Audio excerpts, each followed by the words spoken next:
I want you to picture a scene for a moment. A couple is sitting in a cafe, having what looks, on the surface, like a perfectly pleasant conversation. They're smiling, they're nodding. But if you know where to look, the truth is screaming out.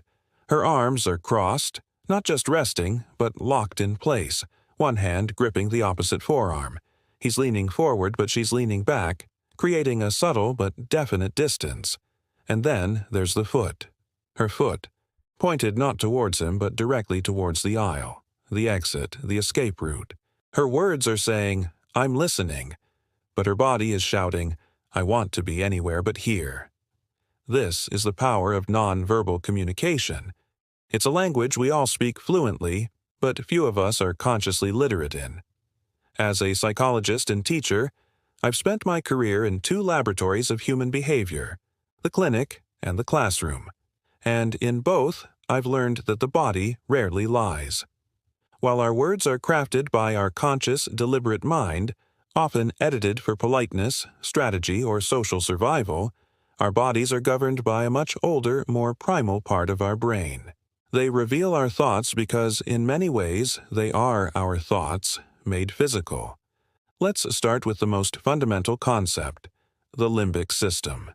This ancient part of our brain, shared with most vertebrates, is our emotional command center. It's responsible for the 3 key F's of survival: fight, flight, and freeze.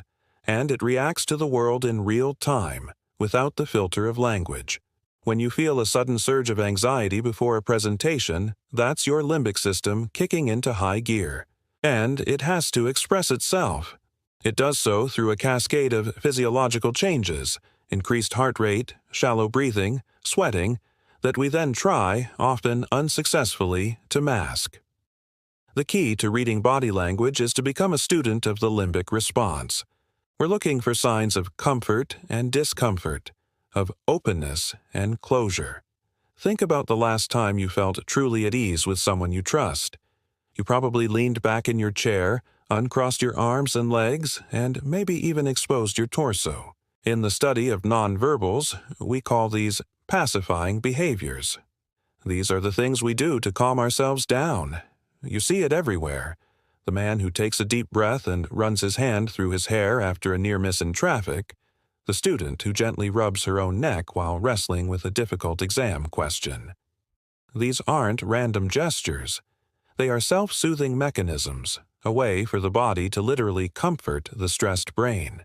When you see someone consistently pacifying, rubbing their hands, touching their lips, stroking their own face, you are seeing a person in a state of internal unease, regardless of the calm expression they may be wearing.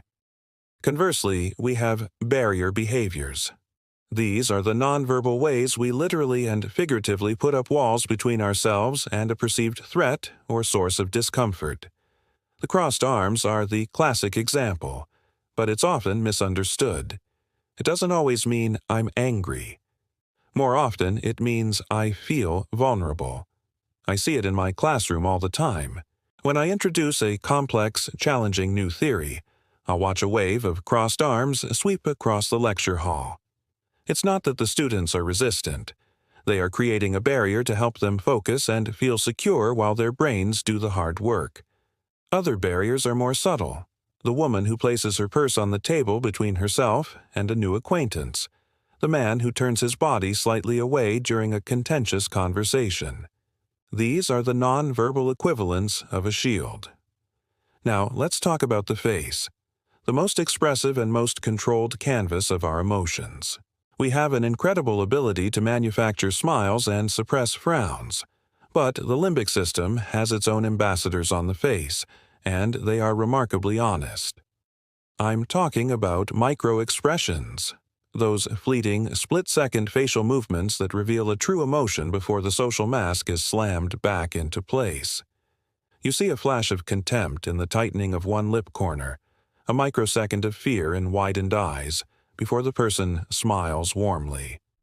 These are incredibly difficult to fake and even harder to suppress. They are the brain's emotional leak. While you might not become an expert in spotting every micro-expression, you can train yourself to look for the incongruence.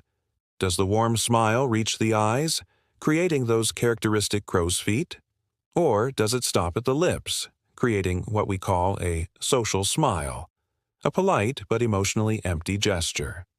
Perhaps the most revealing and least controlled area of the body is the feet. It sounds strange, but it makes perfect evolutionary sense. For millennia, our survival depended on our feet. They were our primary tool for moving towards opportunity or away from danger. That deep-seated neurology is still with us. Our feet point to where we want to go. In that couple in the cafe, her feet were pointed towards the exit, a powerful indicator of her desire to leave the situation. In a business meeting, if you're speaking and you notice a colleague's upper body is turned towards you, but their feet are pointed squarely at the door, it's a strong signal that their mind is already on the next item on their agenda.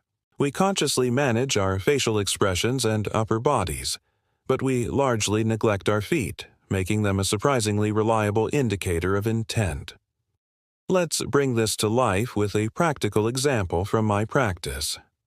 I once worked with a CEO, let's call him David, who was brilliant but struggled with team morale. He couldn't understand why his direct reports seemed so hesitant to bring him bad news. In a session, we reviewed a video of a team meeting. David was verbally encouraging, saying things like, "Please, be honest. I want to hear the challenges." But his body was telling a different story. When an employee started to discuss a project delay, David, while maintaining a neutral face, leaned back, crossed his arms high on his chest, and began to slowly rotate his pen between his fingers. It was a symphony of non-verbal shutdown. He was unknowingly broadcasting impatience and disapproval. His team's limbic systems were picking up this threat signal loud and clear, overriding his verbal invitation. The thought he believed he was projecting, "I'm open," was being drowned out by the thought his body was revealing. "This is a threat to my plans." Once he saw it, he was astounded. He began to practice powerless postures, leaning forward, keeping his palms open, uncrossing his arms, and the change in his team's willingness to communicate was dramatic. This brings me to a crucial point. Context is king.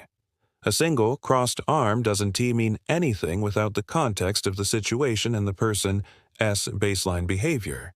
Someone might cross their arms because they're cold, because they're comfortable, or simply because it's a habitual way to stand. The key is to look for clusters of behavior and, more importantly, for changes in behavior. What happens the moment you ask a difficult question? Does the person who is sitting openly suddenly cross their arms and legs? That shift, that pacifying or barrier behavior that emerges right on cue, is far more telling than any single gesture in isolation. So, what do you do with this knowledge? The goal is not to become a human lie detector, scrutinizing everyone you meet. That way leads to paranoia and misreading. The true power lies in two areas: self-awareness and empathy. First, become aware of your own body. What is your posture saying right now? Are you closed off or open? Are your feet pointed towards this video, or are they fidgeting, ready to move on? Your body language doesn't just communicate to others, it communicates to you. Studies have shown that adopting a Chu power pose, standing tall with your hands on your hips, for just 2 minutes can increase your testosterone and decrease your cortisol, actually making you feel more confident. Your physical posture can shape your psychological state. By consciously choosing open, confident postures, you can influence your own thoughts and feelings. Second, use this understanding to listen with your whole being. True listening isn't just about hearing words, it's about perceiving the complete message. When a friend says, "I'm fine," but their shoulders are slumped, and their voice is flat, you are being given a gift, the gift of their unspoken truth. You now have the opportunity to respond not just to their words, but to their humanity, to say, you say you're fine, but you seem a little down. Want to talk about it? We are all broadcasting our inner world every second of the day. Our thoughts, our anxieties, our joys, and our desires are not locked away in some secret vault in our minds. They are expressed in the angle of a shoulder, the direction of a foot, the fleeting tension around a mouth.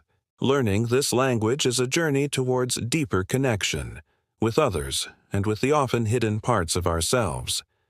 It says about recognizing that the most honest conversation you will ever have may not be spoken at all,